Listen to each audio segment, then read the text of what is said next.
Le phare de la vieille Onne l'a toujours décrite comme indomptable. Érigé sur un rocher isolé dans la mer tumultueuse de Pointe du Razdan, la région de Bretagne, il a affronté des vents qui arrachaient les mâts, des vagues qui engloutissaient les bateaux et des hivers qui faisaient hésiter les pêcheurs expérimentés avant de prendre la mer. En mars 2004, 4 scientifiques y ont été envoyés. Officiellement, la mission était simple: étudier l'impact des tempêtes atlantiques sur l'érosion côtière et tester des capteurs atmosphériques de nouvelle génération. Officieusement, un autre objectif poursuivait la mission: enquêter sur des signalements récurrents d'interférences électromagnétiques dans la zone. Des pêcheurs affirmaient que leur boussole se déréglait et que leur radio crépitait dès qu'ils s'approchaient du rocher. L'équipe était dirigée par Adrien Morel, un océanographe rigoureux réputé pour son calme sur le terrain. Il était accompagné de Camille Dufort, spécialiste des systèmes atmosphériques, Yann Le Guen, ingénieur électricien breton, et Léa Martineau, chercheuse en géophysique qui avait récemment rejoint le projet. Ils arrivèrent au phare sous un ciel gris, transportés par hélicoptère de la marine. Ils comptaient y rester 3 semaines. La 4e nuit, le contact a été perdu. La dernière transmission radio ne contenait aucun appel de détresse, juste du bruit suivi d'une phrase incomplète de Camille. « Vous voyez ça aussi? Ou c'est juste silence ?» Les recherches ont débuté à l'aube. Des hélicoptères ont survolé la mer. Des plongeurs ont inspecté le pied du rocher. Le phare était verrouillé de l'intérieur. Aucune trace de lutte, aucun corps. Aucun navire auxiliaire porté disparu. L'équipement est resté allumé. Les ordinateurs étaient fonctionnels. Les tasses à café contenaient encore du liquide, mais les 4 scientifiques avaient disparu. L'affaire a rapidement fait scandale national. Les médias français ont exploité chaque détail. Les théories se sont multipliées. Détournement industriel, sabotage technologique, défaillance structurelle, suicide collectif, expérience clandestine. Aucune preuve ne venait étayer l'une ou l'autre hypothèse. Le gouvernement a mis fin aux recherches après 3 semaines. Le phare a été officiellement désaffecté en 2005, jugé structurellement instable après des tempêtes successives. L'affaire a été classée jusqu'en 2010. Aux premières heures du 17 février, un cyclone inhabituel a frappé les côtes bretonnes. Des vents dépassant les 150 km/h ont balayé les villages côtiers. Des vagues colossales ont englouti des quais entiers. Lorsque le réseau électrique régional s'est effondré, la côte a été plongée dans l'obscurité, à un détail près. À 3h12 du matin, le faisceau de phare de la vieille île a fendu la tempête. Le phare, qui était hors service depuis 5 ans, est désormais de nouveau opérationnel. Ce sont des pêcheurs en mer qui l'ont aperçu en premier. L'un d'eux a filmé la scène avec son téléphone portable. La lumière tournoyait inexorablement, perçant la pluie. La vidéo a été envoyée à une chaîne de télévision locale. En moins de 24 heures, elle circulait déjà sur Internet. Les autorités ont initialement attribué ce phénomène à un défaut résiduel dans le système électrique. Mais le phare n'était plus raccordé au réseau électrique depuis 2005 et le générateur interne avait été retiré. Malgré cela, la lumière est restée allumée pendant exactement 6 heures. Et puis, ça s'est éteint. 2 jours plus tard, une équipe technique fut dépêchée sur place pour inspection. Parmi ses membres se trouvait Maëlle Renaud, ingénieure en infrastructure maritime, spécialisée dans les systèmes démantelés. Elle connaissait l'incident de 2004. Tout le monde dans la région en avait connaissance. L'hélicoptère a atterri sous un ciel toujours couvert. Le phare semblait intact. À l'intérieur, cependant, quelque chose avait changé. Le matériel qui aurait dû être démonté était en place. Les capteurs atmosphériques, officiellement retirés des années auparavant, ont été réinstallés, et les systèmes contenaient des enregistrements récents. Maëlle monta l'escalier en colimaçon jusqu'à la lanterne. Le mécanisme optique tournait sans à-coups, encore chaud au toucher. Elle a vérifié le panneau de commande, alimentation, active, source, inconnue. Et alors il vit un nouveau fichier dans le terminal principal, daté de la nuit du cyclone, nom de fichier, Retour. Maël ne l'a pas ouvert immédiatement, car sur l'écran, avant même de toucher le clavier, une ligne de texte apparaissait automatiquement saisie. Nous avons finalement réussi à nous stabiliser. Le curseur clignotait comme si l'on attendait une réponse. Aucun des techniciens n'utilisait le système. Aucune connexion externe n'était possible. Maël sentit son estomac se nouer. Elle a demandé l'évacuation immédiate de l'équipe. Avant de partir, il jeta un dernier coup d'œil à l'écran. La phrase avait changé. « Vous avez mis trop de temps ». Le vent secouait la structure du phare, et pour la première fois depuis 2004, quelqu'un a commencé à se demander si les scientifiques avaient réellement disparu. Ou peut-être n'étaient-ils jamais partis. La nouvelle que le phare de la Vieille avait recommencé à travailler, traversait le Bretagne comme un nouveau cyclone. Dans le village de Plogoff, les pêcheurs évitaient de regarder dans la direction de Pointe du Raz après le coucher du soleil. Pour eux, la mer avait toujours son humeur, mais cette fois, c'était différent. La côte bretonne est chargée de siècles d'histoires de naufrages, de saints patrons et de malédictions de l'Atlantique. Le phare a toujours été un symbole de sécurité, mais aussi de défi face à la nature. Son retour, sans explication, semblait une provocation envers les lois humaines. Maël Renaud ne croyait pas aux malédictions.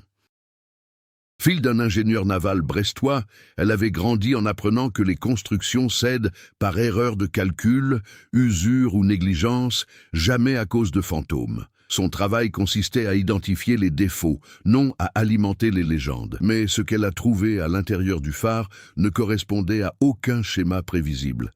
Les capteurs réinstallés étaient exactement les mêmes modèles que ceux utilisés par l'équipe disparue en 2004. Yann Le Guen avait personnalisé une partie du micro-logiciel, comme indiqué dans d'anciens rapports. Et ce code précis était exécuté. Quelqu'un l'avait réinstallé. Ou alors, personne ne l'avait jamais enlevé.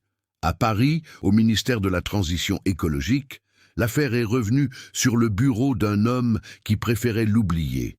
Laurent Bouchard, alors conseiller junior en 2004, aujourd'hui directeur des projets maritimes stratégiques. Au moment de la disparition, il avait discrètement suivi l'enquête parallèle sur les interférences électromagnétiques dans la région. Les rapports étaient classifiés, ils n'ont jamais été divulgués à la presse.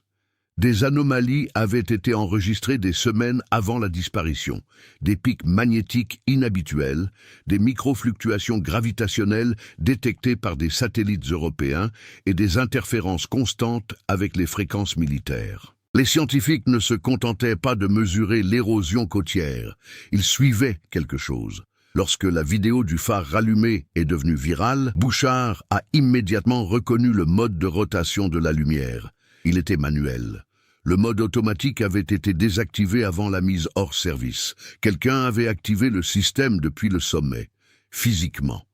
Entre-temps, Maël a entamé sa propre enquête informelle. Elle a demandé l'accès aux dossiers originaux de la mission de 2004 et, non sans quelques réticences, a obtenu une copie partielle des documents techniques. Les derniers jours précédant la disparition ont montré une augmentation progressive des relevés du champ magnétique autour du rocher. Rien d'alarmant à première vue, mais un détail attirait l'attention. Les mesures suivaient un cycle, comme si quelque chose pulsait sous la mer. Léa Martineau avait noté dans un rapport préliminaire « On dirait une réponse, pas du bruit ». Cette phrase n'a jamais été incluse dans la version publique. Maël décida de rendre visite à la famille de Yann Le Guen à Brest. Sa mère avait conservé la chambre intacte. Sur la table, des coupures de journaux jaunis et une photo de l'équipe souriant devant le phare. Elle a révélé quelque chose qu'elle n'avait jamais dit aux autorités.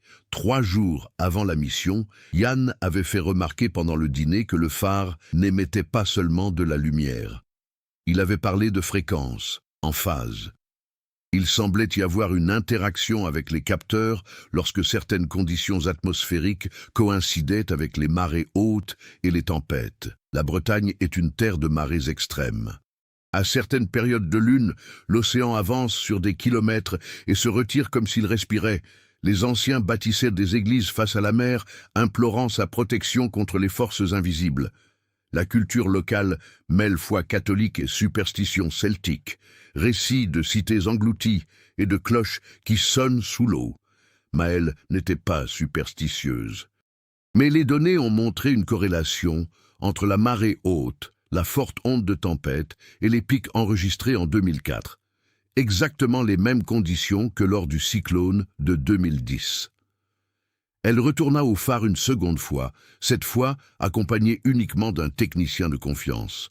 Elle avait apporté son propre matériel, sans lien avec le gouvernement. Alors que l'hélicoptère s'éloignait, les laissant sur cet éperon rocheux isolé, le silence sembla plus lourd qu'auparavant. À l'intérieur du phare, le fichier « Retour » est resté dans le système. Maëlle Oabriu. La vidéo interne montrait Adrien Morel devant la caméra principale dans la salle technique. L'enregistrement datait de 2004, mais l'horodatage numérique indiquait un traitement récent. Adrien semblait épuisé, mais lucide. « Si quelqu'un voit ceci, dit-il, cela signifie que nous avons réussi à passer par la fenêtre. » L'enregistrement s'est interrompu. Aucun autre fichier n'était disponible. Le technicien assis à côté de Maëlle jurait que le système ne pouvait pas générer de nouvelles vidéos sans stockage physique supplémentaire. Aucun nouveau disque n'était installé. Puis, les capteurs ont recommencé à enregistrer une activité. Des pics doux et réguliers, comme un pouls lointain. Dans le village, des pêcheurs ont rapporté que leur radio s'était remise à grésiller cette nuit-là. Certains ont dit avoir aperçu de la lumière sous l'eau, parmi les vagues. À Paris, Bouchard autorisa discrètement une enquête scientifique secrète, évitant toute implication militaire directe. Il ne souhaitait pas un nouveau scandale, mais il ne pouvait ignorer les conclusions des données historiques. Le phare n'était pas qu'une simple structure côtière. Il semblait fonctionner comme un point d'amplification. Comme si la structure métallique et le cristal optique de la lampe torche faisaient partie d'un circuit invisible plus vaste. Et si les scientifiques n'avaient pas été victimes d'un accident? Et s'ils avaient activé quelque chose? Maëlle a passé la nuit à l'intérieur du phare, à surveiller les capteurs. À 2h17, exactement comme en 2004, un pic brutal s'est produit. L'air semblait vibrer. L'écran a clignoté. Une nouvelle ligne est apparue à l'écran. Des conditions quasi idéales. La mer, au loin, était étrangement calme, comme s'il attendait. À 2h17 du matin, lorsque le nouveau message est apparu sur l'écran système de phare de la vieille Maëlle, n'a pas reculé. Elle approcha son visage de l'écran pendant que le technicien, Julien, vérifiait les câbles et les connexions externes. Rien n'indiquait une intrusion à distance. Aucun signal de transmission satellite, aucun appareil caché. Pourtant, le curseur clignotait. Des conditions quasi idéales. Les capteurs ont enregistré une augmentation constante de l'énergie électromagnétique autour de la structure. Il ne s'agissait pas d'un pic brutal comme lors d'interférences, mais d'une augmentation stable et progressive, comme si un élément se chargeait. Maëlle a demandé à Julien d'installer un enregistreur séparé, alimenté par batterie et isolé du système principal. S'il s'agissait d'une anomalie interne, il leur fallait des données externes à des fins de comparaison. Pendant les travaux, le phare commença à émettre un bruit sourd, presque imperceptible. Il ne provenait pas du mécanisme optique, mais de la structure métallique. Une vibration de basse fréquence, le type de vibration que vous ressentez dans vos os avant même d'entendre. À Paris, Laurent Bouchard a reçu la notification cryptée envoyée par Maëlle avec les premières mesures. Il a immédiatement reconnu le motif. Il était similaire au graphique classifié de 2004, lorsque des scientifiques avaient enregistré ce qu'ils appelaient « résonance harmonique non naturelle ». À l'époque, une autre équipe avait suggéré que la roche sous le phare pourrait contenir des formations minérales inhabituelles, peut-être de la magnétite concentrée. Mais les analyses géologiques préliminaires n'ont jamais confirmé quoi que ce soit d'anormal. Les chiffres commençaient à arriver. Bouchard a pris une décision risquée. Il a autorisé l'accès total aux dossiers confidentiels de la mission initiale et les a transmis par voie numérique à Maëlle, court-circuitant les voies officielles. Si ces informations étaient divulguées, Sa carrière serait en jeu. Au phare, les vibrations cessèrent aussi brusquement qu'elles avaient commencé. La mer, qui était restée calme jusque-là, commença à s'agiter. Ce n'était pas une tempête. Le ciel restait dégagé. Mais des courants convergeaient autour du rocher, formant des tourbillons circulaires qui ne suivaient aucun schéma de marée connu. Julien courut jusqu'à la fenêtre de la galerie supérieure. Lumière. Sous l'eau. Ce n'était pas un reflet de la lune. La lueur provenait d'en bas, pulsant au même rythme que les capteurs. Maëlle a ouvert les fichiers envoyés par Bouchard. Parmi les rapports techniques et les graphiques, elle a trouvé un document inédit. La transcription partielle d'un enregistrement audio réalisé quelques heures avant la disparition en 2004. Voix de Léa Martineau. Ce n'est pas un phénomène atmosphérique, c'est une réponse à nos émissions. Lorsque nous modifions la fréquence de l'émetteur du phare, il y a un retour. Ce n'est pas un écho, c'est une synchronisation. L'enregistrement s'est terminé par un bruit de plus en plus fort. Maëlle a rapidement compris. Le phare ne se contentait pas de détecter de l'énergie, je diffusais en direct. En 2004, l'équipe avait modifié le système optique pour tester la transmission de données par faisceau lumineux, une technologie expérimentale. Ils ont ajusté les fréquences pour synchroniser les capteurs distants. Si, pour une raison quelconque, la roche possédait des propriétés conductrices spécifiques, le phare aurait pu fonctionner comme un amplificateur de signal, ou comme une clé. L'écran a de nouveau clignoté. Nouveau message. Nous devons maintenir cette situation stable pendant 6 minutes. Julien recula. Cela ne peut pas être automatique, murmura-t-il. Maëlle analysa les relevés. L'énergie augmentait à chaque seconde. L'enregistreur indépendant confirma. La source ne provenait ni du réseau électrique ni d'un générateur caché. L'émission semblait émaner du sol lui-même. Elle a pris une décision. Si le phénomène réagissait à la fréquence du phare, il pourrait en tester la limite. Il a réglé manuellement l'émetteur optique avec une variation minimale de 0,3 Hz. La tension a immédiatement fluctué. Réponse directe. Julien la regarda, pâle. « Tu viens de... » lui parler. Avant qu'il puisse répondre, toute la structure trembla, non pas sous l'effet d'un choc extérieur, mais à cause d'une vibration interne. L'écran affichait une suite de caractères illisibles, puis une image. Granulée, instable, 4 silhouettes, dans ce qui semblait être la salle technique du phare, mais différent. Les murs étaient intacts, mais la pièce semblait légèrement décalée, comme si on la voyait à travers l'eau. Adrien Morel s'est approché de la caméra. Son visage était plus mince, mais je suis vivant. Il regarda droit dans l'objectif. Si vous voyez ceci, cela signifie que vous avez réussi à aligner la fenêtre. L'image s'est déformée. Ne raccrochez pas. Coupure abrupte. Julien a trébuché en arrière, renversant une boîte à outils. Maëlle sentit pour la première fois la logique scientifique vaciller. S'il s'agissait d'un vieil enregistrement, quelqu'un l'avait manipulé numériquement d'une manière impossible.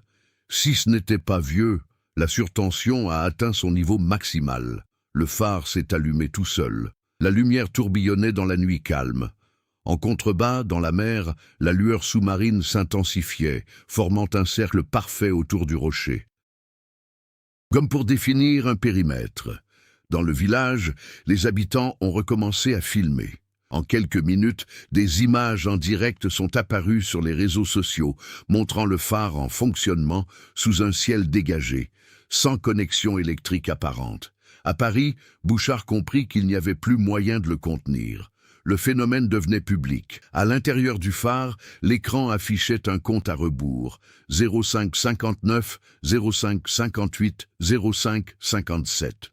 Maëlle a compris. 6 minutes. La même période, durant laquelle la lumière est restée active pendant le cyclone. Elle prit une profonde inspiration. S'il l'éteignait, il risquerait d'interrompre le phénomène. S'il était resté actif, il aurait peut-être pu découvrir ce qui s'était réellement passé en 2004. Le comptable a poursuivi. Julien a crié que les relevés dépassaient les limites de sécurité. Le métal environnant semblait vibrer comme une corde tendue. Puis à 4h12, un nouveau message est apparu, nous sommes prêts à revenir. Le phare brillait d'une intensité maximale et le sol sous ses pieds sembla disparaître un instant. Lorsque le compte à rebours a atteint 0000, il n'y a pas eu d'explosion, il n'y a pas eu d'éclair. Il y eut un silence si absolu que même la mer sembla suspendre son mouvement pendant une seconde impossible. Puis, le sol est revenu, les vibrations ont cessé. Le phare restait allumé et tournait normalement. Julien était à genoux, le souffle court. Maël serrait le panneau de commande, cherchant à comprendre ce qui s'était passé. Les capteurs, auparavant à leur limite, étaient revenus à des niveaux quasi normaux, mais pas tout à fait identiques à ceux d'avant. Quelque chose restait actif. Aucun nouveau message ne s'affiche à l'écran. Il ne reste plus que le fichier « Retour », désormais plus volumineux qu'auparavant. Avant qu'il puisse le rouvrir, la radio portable de Julien crépita. Ce n'était pas une interférence ordinaire, c'était une voix. « Stable, maintenir l'alignement ». La transmission semblait traverser un épais brouillage, mais les mots étaient structurés. Modulation de fréquence et non bruit aléatoire. Maël a tout enregistré. Pendant ce temps, dans le village côtier près de Pointe du Raz, une vieille histoire refait surface. Un vieux pêcheur, Alain Kerbrat, a raconté aux journalistes que son grand-père parlait de portes de marée, de rares moments où l'océan s'ouvrait sous certaines conditions de vent et de lune. D'après lui, on pouvait entendre des cloches sous l'eau à ces moments-là. La presse l'a traité comme une légende bretonne, mais Maël a trouvé dans les archives historiques des mentions d'enregistrements acoustiques inhabituels dans cette région, remontant au XIXe siècle. Rien de concluant, juste des notes éparses de marins et de moines côtiers. Une autre intrigue secondaire est apparue lorsqu'un groupe indépendant de chercheurs en numérique a analysé la vidéo virale du phare. Des experts en montage ont constaté que la rotation du phare ne correspondait pas au système d'origine. Ce schéma suggérait des ajustements manuels continus, comme si quelqu'un contrôlait le mécanisme en temps réel. La théorie de la fraude gouvernementale a commencé à gagner du terrain en ligne. Les hashtags ont fait leur apparition. Les théories du complot ont proliféré. Bouchard subissait une pression politique croissante à Paris. Des parlementaires exigeaient des explications publiques concernant les documents classifiés de 2004. Ils savaient que la révélation des anciennes anomalies électromagnétiques ne ferait qu'alimenter davantage les spéculations. Mais le cachet pourrait être pire. Il a décidé de se rendre en Bretagne en personne. Au phare, Maël a finalement ouvert la version mise à jour du fichier « Retour ». L'enregistrement a commencé différemment du précédent. Il n'y avait pas que Adrien. Les 4 scientifiques étaient visibles. La pièce derrière eux ressemblait à la même salle technique, mais légèrement décalée, comme si les couleurs étaient désaturées et que l'espace avait une profondeur inégale. Léa a pris la parole en premier. Si ce signal est reçu, cela signifie que la résonance a été stabilisée de votre côté. De votre côté. Camille a approché de la caméra un dispositif improvisé, une adaptation des capteurs d'origine connectés directement à l'émetteur du phare. « Nous ne sommes pas tombés à la mer », a-t-elle déclaré. « Nous avons été déplacés. » L'image a vacillé. Yann expliqua rapidement, presque à bout de souffle. Lors de la dernière expérience en 2004, ils avaient aligné la fréquence de la lumière, le champ magnétique de la roche et le pic de la tempête. Le résultat fut l'absence de destruction. C'était une transition. Selon lui, le phare servait de pont entre 2 états physiques superposés, 2 couches d'un même espace, séparées par une différence vibratoire minimale. Ils n'étaient pas morts. Ils étaient désynchronisés. Piégés dans une sorte de zone parallèle ancrée au même point géographique. Adrien a conclu, ici, le temps ne s'écoule pas de la même façon. Pour nous, des mois se sont écoulés. Pour vous, nous ne savons pas. L'enregistrement s'est figé. Julien éteignit brusquement le moniteur. « C'est impossible !» répéta-t-il. Mais les données continuaient d'affluer. Les capteurs ont montré que le phénomène n'était pas statique. Il existait des périodes de stabilité, de brefs intervalles durant lesquels les mesures étaient parfaitement concordantes. exactement 6 minutes. La situation s'est encore tendue lorsqu'un groupe de curieux, embarquant sur un bateau, a tenté d'approcher le rocher après avoir vu des retransmissions en ligne. Les gardes-côtes ont été appelés en renfort pour bloquer l'accès. Isoler le phare est devenu la priorité. La situation s'est envenimée lorsqu'une des vidéos enregistrées par les habitants a capturé autre chose. Au plus fort de la luminosité sous-marine, une forme a semblé émerger brièvement à la surface. Humanoïde, mais déformée par l'eau. La vidéo est devenue virale à l'international. Ce n'était plus seulement une affaire française, c'était un phénomène mondial. Maël comprit que la fenêtre pourrait s'ouvrir à nouveau lors de la prochaine convergence de la marée haute et du vent d'Est, prévue dans moins de 36 heures. Si la théorie des scientifiques était correcte, il serait possible de les ramener à la vie, mais les risques étaient évidents. En cas d'échec de l'alignement, le contact pourrait être rompu définitivement. Ou pire, Bouchard arriva à la base côtière cet après-midi-là, exigeant une rencontre immédiate avec Maël. Il apporta des exemplaires papier des rapports originaux qui n'avaient jamais été numérisés. Parmi ces détails, un élément ignoré pendant des années, le jour de la disparition, des satellites ont enregistré des micro-variations de gravité directement au-dessus du rocher. Quelque chose a modifié la densité locale de l'espace pendant une fraction de seconde. Ce n'était pas une légende. Il ne s'agissait pas d'une simple interférence. Il s'agissait d'un phénomène physique mesurable. À l'approche de la fenêtre suivante, de multiples pressions convergeaient. Les médias ont exigé des réponses. Le gouvernement voulait le contrôle. Des scientifiques en ligne souhaitaient avoir accès aux données. Les habitants craignaient que quelque chose soit libéré. Et Maël devait décider si elle allait tenter de mener à bien l'expérience commencée en 2004, car s'ils étaient vraiment déphasés, la prochaine ouverture pourrait être la seule chance de retour, ou par échange. Il restait 20 heures avant la prochaine convergence de la marée haute avec un vent d'est. Au centre de surveillance improvisé sur la côte de Bretagne, Maël observait des graphiques projetés sur le mur, tandis que Laurent Bouchard discutait avec des représentants du gouvernement par vidéoconférence sécurisée. L'ordre officiel était clair: ne réaliser aucune expérience supplémentaire. L'argument était simple: le phénomène échappait déjà au contrôle des médias. Toute tentative active risquait d'entraîner une catastrophe physique ou politique. Mais les capteurs d'amphare de la vieille île ont révélé un élément qui n'avait pas été inclus dans les rapports précédents. Le terrain n'attendait pas simplement d'être aligné. Cela s'intensifiait progressivement, comme si quelqu'un de l'autre côté essayait de l'ouvrir de force. À 14h37, le système a enregistré une émission de lumière sous-marine, alors même que le phare n'était pas activé.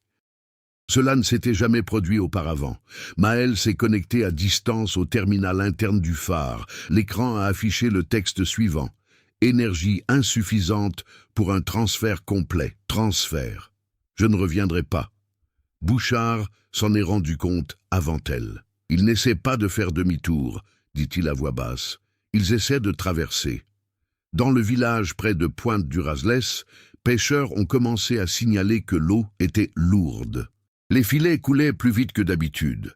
Un sonar civil a détecté une masse dense sous la roche, impossible à identifier. Maël a comparé les données avec des fichiers de 2004 et a trouvé la différence cruciale. La nuit précédant la disparition, les scientifiques avaient progressivement augmenté la puissance de l'émetteur afin de stabiliser le pont. À présent, la puissance augmentait de l'autre côté. Elle rouvrit le fichier « Retour ». Cette fois, à la recherche de métadonnées cachées. Il découvrit quelque chose qu'il n'avait pas remarqué auparavant. L'horodatage interne de l'enregistrement ne correspondait pas au calendrier terrestre. Ça s'accélérait. Pour eux, c'était comme si des mois ne s'étaient pas écoulés. Des années avaient passé, peut-être plus. L'écran a vacillé. La nouvelle vidéo a démarré automatiquement. Adrien était seul. Son visage était différent maintenant, plus vieux. Yeux enfoncés. « Nous n'avons plus le choix », a-t-il déclaré. L'environnement ici s'effondre. La résonance instable dégrade la structure. Nous devons effectuer une transition complète. L'image révélait quelque chose derrière lui. L'espace autour de lui semblait se fragmenter, comme si l'air se fissurait en lignes géométriques. Léa est apparue sur le côté du tableau. Si nous ouvrons complètement nos frontières, il pourrait y avoir un remplacement massif. Remplacement. Ce n'est pas une simple traversée. Yann a ajouté, le système tend vers l'équilibre. Si 4 éléments se croisent, 4 doivent se compenser. Un silence pesant règne dans la salle de contrôle. Maël sentit son estomac se retourner. Ce phénomène n'a pas permis d'ajout net de matière. Cela permettait des échanges. S'il venait, il fallait enlever quelque chose d'ici. Bouchard a immédiatement ordonné l'évacuation préventive de la zone côtière. Officiellement, en raison de risques structurels pour le phare. Officieusement, pour réduire les risques potentiels pour la population. Mais la situation s'est compliquée. À 18h02, lors d'une autre mesure partielle du pic de pollution, un bateau des gardes-côtes situé près du périmètre a subi une panne électrique totale. Les systèmes ont redémarré automatiquement quelques minutes plus tard, mais l'équipage a rapporté avoir aperçu, pendant quelques brèves secondes, la silhouette du phare se dédoublant à l'horizon. 2 phares. Chevauchement. Comme une image mal synchronisée. Maël a fait le lien final. Ce n'était pas un simple portail. Il s'agissait d'un chevauchement d'état physique. 2 versions d'un même point géographique tentant d'occuper le même espace. Si la convergence était totale, les 2 réalités pourraient entrer en collision ou fusionner. Et cet équilibre pourrait ne pas se limiter à 4 personnes. Cela pourrait concerner toute la zone. Bouchard reçut un appel urgent de Paris. Des soldats étaient discrètement mobilisés. Il était question de détruire le phare avant la convergence. Explosifs sous-marins. Pour mettre fin définitivement à ce phénomène, Maël a réagi avec une fermeté inattendue. Si elles sont détruites pendant des périodes d'instabilité, l'énergie accumulée peut être libérée de manière incontrôlable. Elle a montré les graphiques du doigt. Ce n'est pas une machine isolée. C'est un système ancré au rocher. Le phare n'est qu'un amplificateur. Sa destruction pourrait amplifier l'effet. L'écran du phare a repris l'affichage du compte à rebours. 23 59 59. Démarrage automatique. La prochaine fenêtre de tir serait plus longue. Durée estimée de l'alignement, 12 minutes. Temps suffisant pour une traversée complète, ou en cas de rupture irréversible. Maël prit une décision silencieuse. Elle n'empêcherait pas l'alignement. Mais je n'autoriserai pas un échange forcé. Si le système nécessitait un bilan massique, il existait peut-être une autre façon de compenser. Elle a commencé à recalibrer manuellement la fréquence de l'émetteur optique en introduisant un léger déphasage dans le motif harmonique, ce que Yann avait appelé un amortisseur de résonance dans les anciens fichiers. Si cela fonctionnait, cela pourrait permettre un chevauchement partiel sans déplacement équivalent. Si cela échouait, le phénomène pourrait s'étendre au-delà de la formation rocheuse. La nuit est tombée sur la Bretagne sous un ciel trop clair pour un mois de février. La mer commença à tourbillonner lentement autour de phare de la Vieille. Et pour la première fois depuis 2004, la silhouette de 4 personnes est apparue dans la galerie supérieure du phare, même si personne n'était physiquement présent. La superposition avait déjà commencé. Le compte à rebours se poursuivait. 11h42, 11h41. Sur l'écran distant, les relevés du champ magnétique commencèrent à former un motif parfaitement symétrique, chose inédite. Il ne s'agissait plus d'oscillations irrégulières, mais d'un alignement mathématique. Maël gardait les yeux rivés sur la courbe harmonique qu'elle modifiait elle-même manuellement. Chaque infime décalage devait être d'une précision extrême, incompatible avec une erreur humaine. Bouchard, à ses côtés, reçut la confirmation que les explosifs ne seraient pas utilisés pour le moment.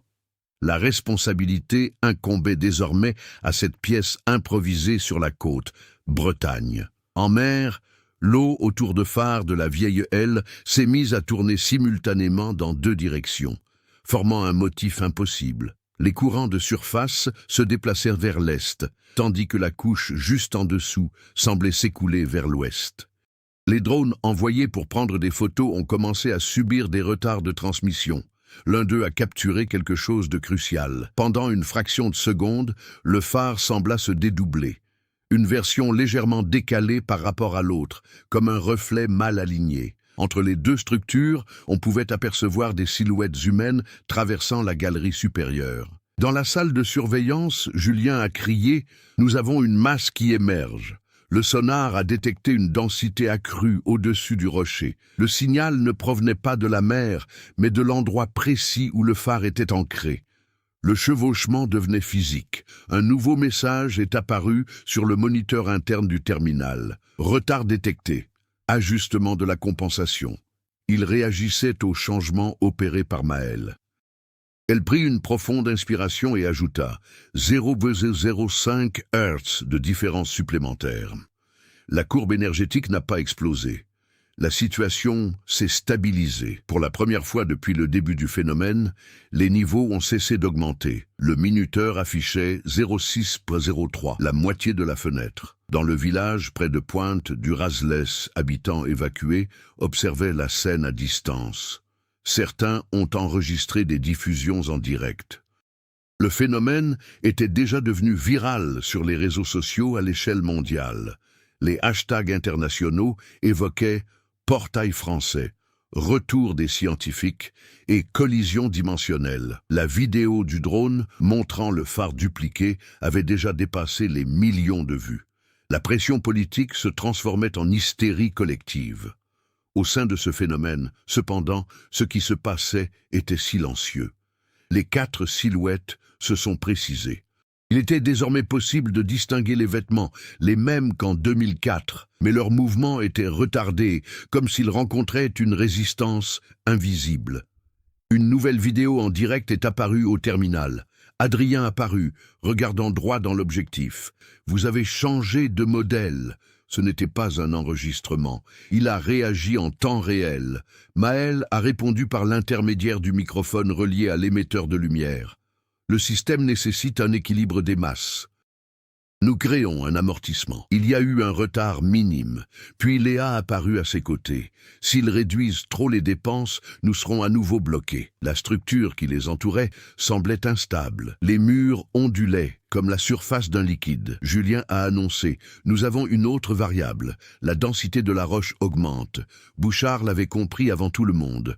Le système ne compensait pas par du personnel, mais avec du contenu local. La pierre elle-même servait de monnaie d'échange. Si la traversée était achevée, une partie de la base pourrait s'effondrer, et le phare tomberait dans la mer. Compte à rebours, 02-18. Maëlle fit un calcul rapide. Si le décalage temporel actuel était maintenu, le croisement pourrait être partiel, suffisant pour les amener en phase sans déphasage complet. Mais cela exigeait une précision absolue jusqu'à la dernière seconde. Dans la vidéo en direct, Yann criait quelque chose d'inaudible. Camille tenait un appareil qui semblait instable. L'environnement de l'autre côté se fragmentait rapidement. 0109. Le faisceau du phare devint d'un blanc intense, sans tourner. La mer commença à monter autour du rocher, formant un mur d'eau circulaire. Julien a temporairement perdu les données du sonar. Nous sommes aveugles. Maëlle a maintenu une fréquence stable, 00.32. Les silhouettes firent simultanément un pas en avant, 00-18. L'écran principal de la pièce côtière est devenu blanc pendant 2 secondes, 00.07. Le sol trembla violemment, 00.03. Un craquement sec retentit comme un verre géant qui se brise, 0000. Silence, la lumière du phare s'est éteinte, les drones sont tombés du ciel. Les écrans sont devenus noirs. Pendant 5 interminables secondes, personne ne respira. Les systèmes ont ensuite redémarré. Les relevés du champ magnétique avaient disparu. La mer retrouvait son état normal. Le rocher est resté intact. Le phare était sombre. Mais il est toujours debout. Julien vérifia à nouveau le sonar. 4 signatures thermiques ont été détectées dans la galerie supérieure du phare. Écurie. Sciences humaines. Bouchard regarda Maëlle. « Nous avons réussi ?» Elle n'a pas répondu, car au même instant, une autre valeur est apparue sur l'écran. La densité de la roche avait légèrement diminué, quasiment imperceptible, mais mesurable. Quelque chose avait été déplacé. Et lorsque la caméra de sécurité intérieure a finalement recommencé à transmettre une image, il y avait 4 personnes dans la salle technique, et une 5e ombre se projeta sur le mur, là où il n'y avait personne. L'hélicoptère a mis 17 minutes pour atteindre le phare de la Vieille. Maëlle eut le temps d'organiser des protocoles de confinement improvisés. Elle ne laisserait pas l'armée isoler immédiatement les 4 scientifiques. Pas après tout ce qui s'était passé. Lorsque l'équipe de secours a atterri sur l'étroite plateforme du phare, elle a trouvé Adrien, Léa, Yann et Camille, conscients mais physiquement affaiblis. Leurs vêtements étaient les mêmes qu'en 2004. Aucun signe de vieillissement correspondant à 6 années terrestres. Mais les yeux, le regard trahissaient trop de temps. Adrien fut le premier à prendre la parole, la voix rauque. Il n'était pas complet. Maëlle s'en est immédiatement rendu compte. Le chevauchement avait été partiel. Ils étaient là. Mais quelque chose clochait encore. La 5e ombre enregistrée par les caméras n'était pas une illusion d'optique. Dans la salle de contrôle, des capteurs thermiques ont détecté des fluctuations résiduelles, comme si une signature supplémentaire, déphasée, était présente. Alors que l'hélicoptère retournait vers la côte Bretagne, mais les données ont commencé à révéler un détail alarmant. Le champ magnétique n'avait pas complètement disparu. Il s'était simplement stabilisé à un niveau très bas, persistant. Au centre de surveillance, les examens médicaux préliminaires ont indiqué que les 4 scientifiques étaient biologiquement normaux. Cependant, tous présentaient une légère désynchronisation neurologique. Leurs ondes cérébrales affichaient un rythme externe, comme un écho lointain. Léa a confirmé ce que Maëlle soupçonnait déjà. La structure de l'autre côté ne s'est pas complètement effondrée. Une partie a été emportée avec nous, en mauvaise forme physique, mais en tant qu'état, comme une superposition latente. Yann expliqua avec effort. En introduisant un décalage temporel, vous avez créé un pont incomplet. Cela nous a freinés, mais a maintenu l'ancre ouverte. Maëlle a assumé cette responsabilité en silence. Elle avait choisi de préserver des vies sans détruire le système. Cela avait fonctionné, en partie, mais une conséquence invisible se profilait désormais. Dans les jours qui suivirent, des phénomènes subtils commencèrent à se produire dans la région de Pointe-du-Raz. Les horloges accusaient un retard de quelques secondes à 2h17 du matin. Les radios captaient des bruits structurés. Les participants ont rapporté une brève sensation de dualité, comme s'ils étaient légèrement détachés de leur propre corps pendant une fraction de seconde. Rien de dramatique, rien qui justifie la panique, mais mesurable. Maëlle a refusé de se retirer de l'affaire. Auparavant ingénieure spécialisée dans l'analyse des structures, elle était désormais responsable d'un phénomène qui dépassait le cadre de l'ingénierie conventionnelle. Elle a emmené Adrien et Léa dans une pièce privée et a exigé un compte-rendu complet de ce qu'ils avaient vécu. Ils ont décrit un environnement superposé au phare, la même structure, mais régi par des lois physiques légèrement différentes. L'énergie y circulait plus intensément. Le temps était incohérent. Et il y avait autre chose. Ils n'étaient pas seuls. Pendant des années, ils avaient été à leur côté, percevant une présence qui imitait les comportements humains avec un délai minime. Jamais clairement visible, toujours en marge. Yann l'a qualifié de « éco-intelligent ». Lorsqu'ils ont tenté de forcer un retour complet, ils se sont rendus compte que cette présence se synchronisait avec eux. Apprentissage. La 5e ombre. Maëlle avait compris que le véritable défi n'était pas le sauvetage. C'était ce qui était ressorti ensemble. Si le phénomène exigeait un équilibre, la compensation n'était peut-être pas uniquement géologique. Peut-être qu'autre chose est venue remplacer ce qui avait été établi. Bouchard était confronté à une crise politique. Le monde entier était déjà au courant du retour. La vidéo des 4 silhouettes émergeant du phare était devenue l'une des plus visionnées de la décennie. Des scientifiques du monde entier demandaient l'accès au site. Les théories se multipliaient, mais Maëlle a imposé une condition claire au gouvernement. Aucune tentative de reproduction avant d'avoir pleinement compris ce qui s'était passé. Elle a changé. Auparavant, je cherchais une explication technique. Maintenant, je comprenais que le contrôle ne signifiait pas domination, mais équilibre. Lors d'une autre inspection nocturne du phare, désormais officiellement isolé, Maël est resté seul dans la salle technique pendant quelques minutes. À 2h17 du matin, comme prévu, l'écran déconnecté du réseau a clignoté une fois. Aucun pic n'a été enregistré par les capteurs externes, mais dans le reflet de l'écran noir, elle vit, pendant une fraction de seconde, une silhouette derrière elle, imitant son mouvement avec un délai presque imperceptible. Quand il se retourna, il n'y avait personne. Elle n'a pas reculé.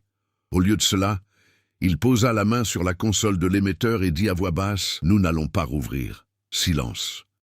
Mais la sensation de pression dans l'air a diminué, comme si quelque chose avait été compris. Surmonter ce défi n'a pas été une victoire spectaculaire.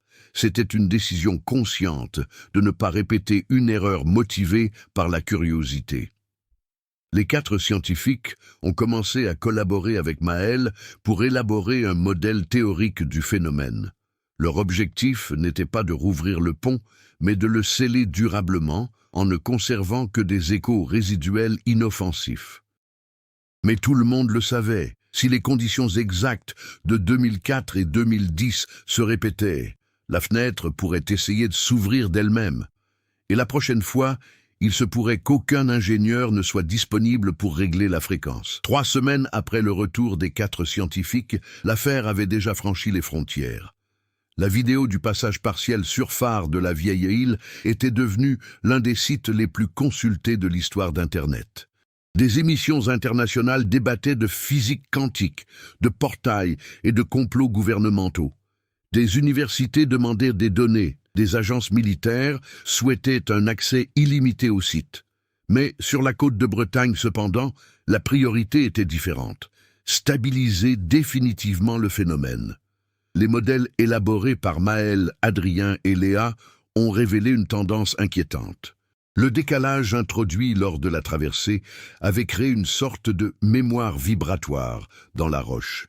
L'expérimentation active n'était plus nécessaire pour que le terrain tente de se réorganiser.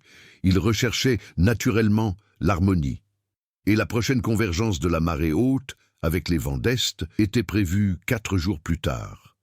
Contrairement au cas précédent, les données indiquaient que la fenêtre pouvait s'ouvrir sans activation de l'émetteur optique.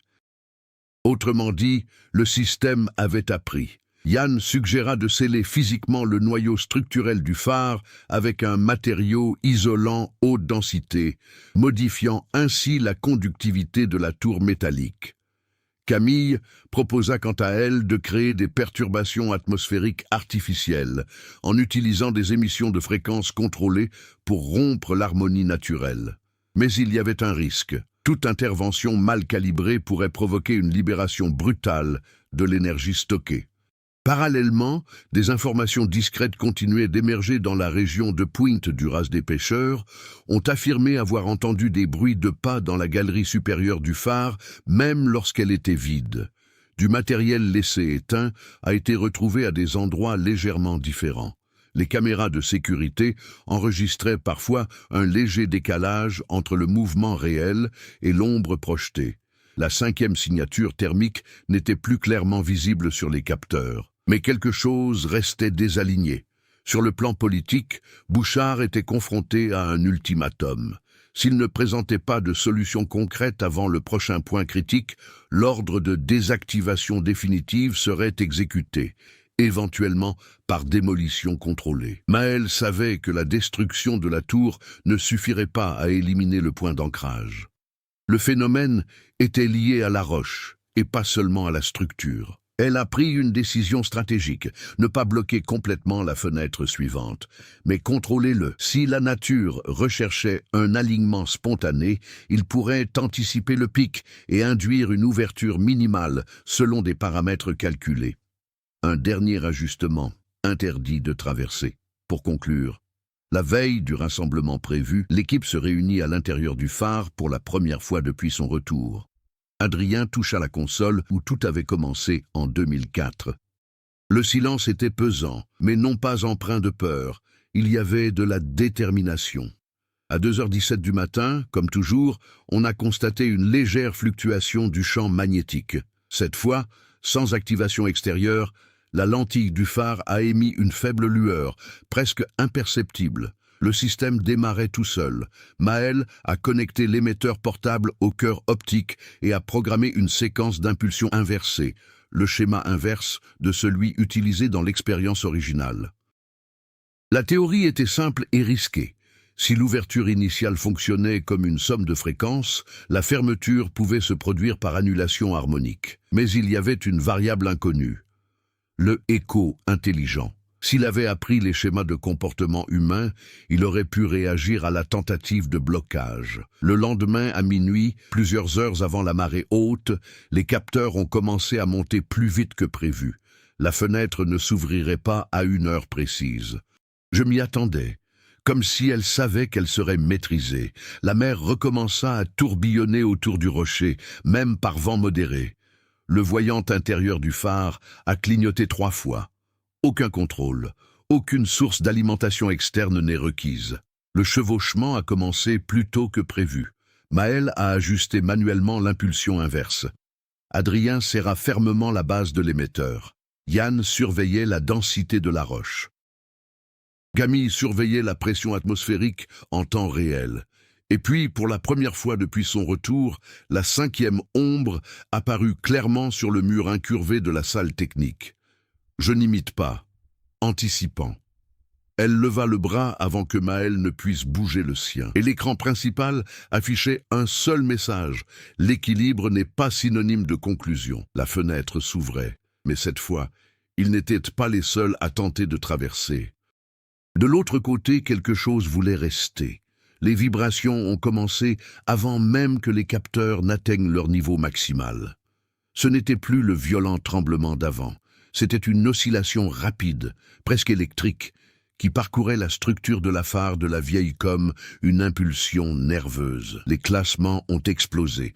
La fenêtre s'ouvrait, défiant toutes les prédictions mathématiques. À l'extérieur, la mer autour du point du Rasel s'élevait en une spirale étroite, formant une colonne de liquide qui enveloppait le rocher jusqu'à la moitié de la hauteur du phare. Il n'y avait pas d'orage. Le ciel restait dégagé. Dans la salle technique, la 5e ombre cessa d'être une ombre. Elle a gagné en densité, une silhouette humaine, légèrement floue, aux contours vibrants à une fréquence irrégulière. Elle n'avait pas de visage défini, mais elle avait une forme.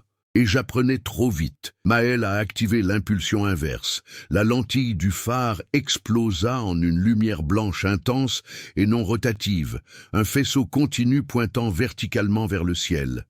L'annulation harmonique était censée neutraliser le chevauchement. Pendant 3 secondes, ça a fonctionné. Les lectures ont commencé à diminuer. Mais alors, la silhouette fit quelque chose qu'aucun d'eux n'avait anticipé. Elle a touché la console. Hante que Maël au Fizès. Le système a réagi au contact de l'entité comme s'il s'agissait d'un opérateur légitime.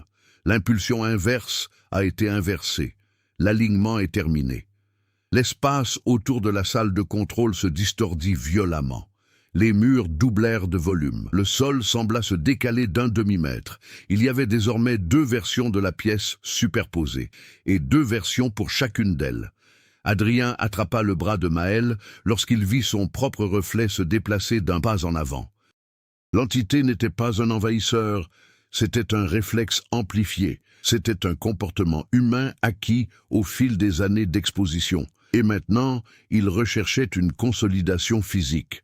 L'écran affichait une séquence rapide de données que Yann a immédiatement reconnue. Un équilibre parfait exige une symétrie totale. Si 4 étaient revenus partiellement, le système recherchait un 5e élément pour compléter le circuit. L'entité s'est déplacée en direction de Maël. Pas agressif, déterminé. Elle comprit à ce moment précis, le système l'avait identifié comme le point de résonance le plus important, la seule à interagir activement avec les 2 parties. Elle était le pilier. Si le courant traversait le circuit, celui-ci se stabiliserait. Le chevauchement cesserait. Mais elle quitterait ce côté-ci. Adrien a crié pour qu'on éteigne tout. Impossible. La console ne répondait plus aux commandes humaines conventionnelles. Maël fit la seule chose qui restait à faire. Au lieu de résister à la norme, elle l'a transgressée. Avec une force délibérée, il arracha le module émetteur portable de sa base optique et le projeta contre la lentille rotative. L'impact désaxa physiquement l'axe principal du phare. Gamme de métaux. Le verre s'est brisé. La lumière blanche explosa en fragments. Le faisceau a perdu sa cohérence. Sans une symétrie parfaite, le système ne pourrait pas achever l'échange. L'entité tendit la main, et pour la première fois, une expression se dessinait dans ses contours. Pas de colère, mais la fragmentation, la superposition a commencé à s'effondrer. Le sol a tremblé, comme en 2004. La mer grondait en contrebas.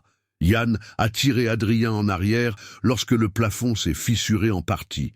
Camille tomba à genoux, l'air semblant lui comprimer les poumons. Maël est resté debout jusqu'à la toute dernière seconde, tenant la console cassée pour empêcher tout réalignement. L'entité lui toucha l'épaule. Pendant une fraction de seconde, des souvenirs qui n'étaient pas les siens lui ont traversé l'esprit. Des années dans un espace instable, la répétition, l'écho, l'apprentissage. Puis la structure se désintégra dans un éclair silencieux. Et puis tout s'est arrêté. L'eau a replongé dans la mer. Le phare s'est éteint. La moitié de la lentille supérieure a été détruite. L'émetteur est irréparable. Les capteurs n'ont enregistré aucune activité magnétique anormale. 0. Dans la salle technique, il n'y avait plus de duplication. Pas d'ombre supplémentaire. 4 scientifiques épuisés seulement. Et Maël, agenouillé parmi les éclats de verre. La roche avait perdu une quantité minime de densité, structurellement insignifiante, mais suffisamment pour compenser la dernière tentative. L'équilibre a été atteint non pas par un échange de personnes, mais suite à la destruction de l'amplificateur. Le système avait besoin de symétrie. Sans lentille fonctionnelle, il n'y avait plus de pont cohérent. Le phare ne pouvait plus aligner les fréquences avec précision. L'écho intelligent, faute de structure pour se consolider, s'était dissipé. Lentement, des hélicoptères se sont approchés. Dans le village, les diffusions en direct n'ont capturé que l'instant précis de la panne de courant, un éclair devenu la vidéo la plus partagée de la décennie. Mais personne d'autre que les 5 personnes à l'intérieur de la tour ne savait exactement ce qui avait été empêché. Maël se leva avec difficulté. Elle n'avait pas traversé, mais elle n'était plus seulement ingénieure. Maintenant, je comprends que toutes les découvertes n'ont pas besoin d'être menées à terme. Certains doivent être fermés, et pour la première fois depuis 2004, le phare était véritablement hors service. Que s'est-il passé ce matin-là sur la côte de Bretagne? Il était impossible de le cacher. L'éclair capturé par des dizaines de flux en direct, suivi de l'effondrement brutal de la lumière de phare de la vieille aile, est devenu la vidéo la plus partagée de l'année. En quelques heures, elle était diffusée sur toutes les chaînes d'information du monde. Des scientifiques ont débattu du phénomène lors de réunions d'urgence. Des adeptes des théories du complot ont affirmé que le gouvernement avait fermé un portail. D'autres ont avancé l'hypothèse qu'un élément avait été libéré.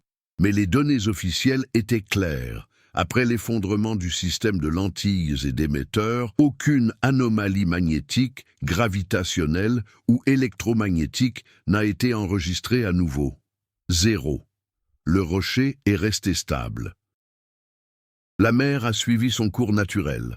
Aucun autre phénomène de duplication ou d'interférence n'a été signalé les jours suivants. Le phénomène avait cessé. Physiquement, le phare était endommagé. La destruction de la lentille supérieure rendait impossible toute remise en service traditionnel. Les ingénieurs ont recommandé sa désactivation définitive pour des raisons de sécurité structurelle.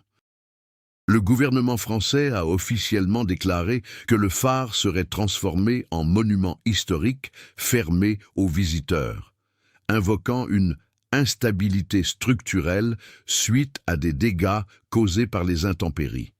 Mais le monde ne connaissait déjà qu'une partie de la vérité. Les 4 scientifiques ont subi des mois d'évaluation médicale et psychologique. Leurs témoignages ont été consignés dans le secret technique, mais des fuites ont inévitablement eu lieu. La théorie du déplacement vibratoire a suscité le scepticisme de la communauté scientifique jusqu'à ce que les enregistrements instrumentaux soient analysés par des laboratoires indépendants en Allemagne, aux États-Unis et au Japon. Les chiffres ne mentaient pas. On a constaté un changement mesurable de la densité locale. Il y avait des micro-variations de la gravité. Il y avait un chevauchement des images enregistrées par plusieurs sources. L'affaire est passée du statut de légende numérique à celui d'une des plus grandes énigmes scientifiques de la décennie. Maëlle a refusé les interviews internationales. Elle n'a pas écrit de livre. Elle n'a pas participé à des documentaires à sensation. Elle est restée en Bretagne. Il ne s'est rendu sur le rocher que pour les dernières inspections techniques. Ce qui avait changé, ce n'était pas seulement sa carrière, c'était sa conception des responsabilités. Adrien, Léa, Yann et Camille ont repris leurs recherches, mais dans des domaines différents. Aucun d'eux n'est retourné travailler sur la transmission expérimentale de fréquences. Ils savaient qu'ils n'avaient pas été sauvés par hasard. Ils ont été ramenés à la vie grâce à une intervention précise et maintenus là-bas par choix conscient.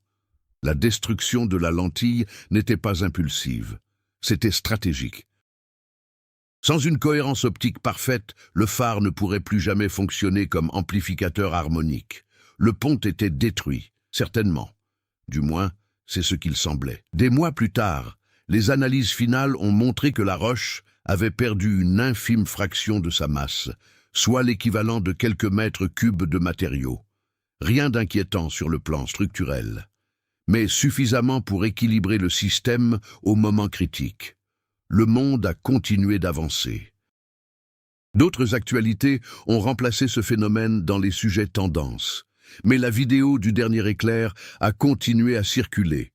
Des millions de personnes ont regardé, essayant de trouver le plan précis où la cinquième silhouette semblait apparaître avant de disparaître.